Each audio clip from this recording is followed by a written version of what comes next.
શહેરના નવાયાર્ડ રેલવે ગોદી ખાતે સિમેન્ટના જથ્થાનું યોગ્ય રીતે સંચાલન ન થવાને લઈને હવે પ્રશ્નો સામે આવી રહ્યા છે। મોસમ દરમિયાન સતત વરસી રહેલા વરસાદના કારણે ખુલ્લામાં સિમેન્ટ ઉતારવામાં આવતા નુકસાનીની સ્થિતિ સર્જાઈ છે। શેડની યોગ્ય વ્યવસ્થા ન હોવાના કારણે સિમેન્ટ ભીની થઈ ગઈ છે, જેના પરિણામે મોટી માત્રામાં માલ નષ્ટ થયો છે। આ સ્થિતિને લઈને સામાજિક કાર્યકર અતુલ ગામેચીએ રેલવે તંત્ર સામે આક્રોશ વ્યક્ત કર્યો હતો।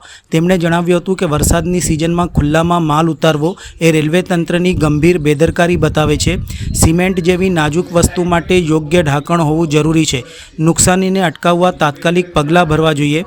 ગામેચીએ રેલવે તંત્રને સંબોધીને માંગ કરી છે કે નવાયાર્ડ રેલવે ટ્રેકની બાજુમાં તાત્કાલિક ધોરણે શેડની વ્યવસ્થા કરવામાં આવે, જેથી આવનારા દિવસોમાં આવા નુકસાનની પુનરાવૃત્તિ ન થાય। વડોદરા શહેરના આપણે નવાયાર્ડ રેલવે ગોદીની જે જગ્યા છે ત્યાં ઊભા છે અને જે તે રેલવેમાં તમામ પ્રકારનો માલ આવતો છે। સિમેન્ટ જ્યારે આવી રહ્યો છે, આ સિમેન્ટ અહીંયા ખુલ્લામાં ઉતારવામાં આવી રહ્યું છે।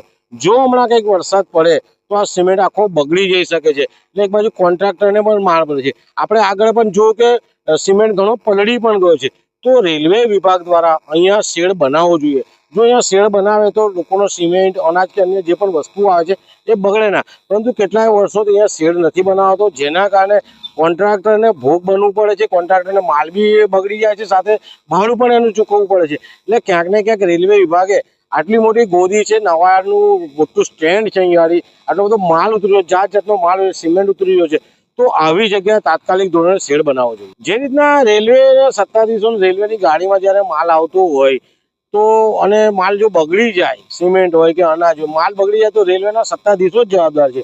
આપણે તો માલ મંગાવ્યો છે, માલ આવી રહ્યો છે, પરંતુ એ લોકો એવી જગ્યાએ ઉતારે ત્યાં કોઈ શેડ જ નથી। હવે આ સિમેન્ટ હમણાં ઉતર્યો છે, શેડ નથી, વરસાદ પડે બગડી જાય તો કોન્ટ્રાક્ટરને માર પડે અને વેપારીને પણ માર પડે। એટલે ક્યાંક ને ક્યાંક રેલવે તંત્રની એ જવાબદારી ઊભી થાય છે।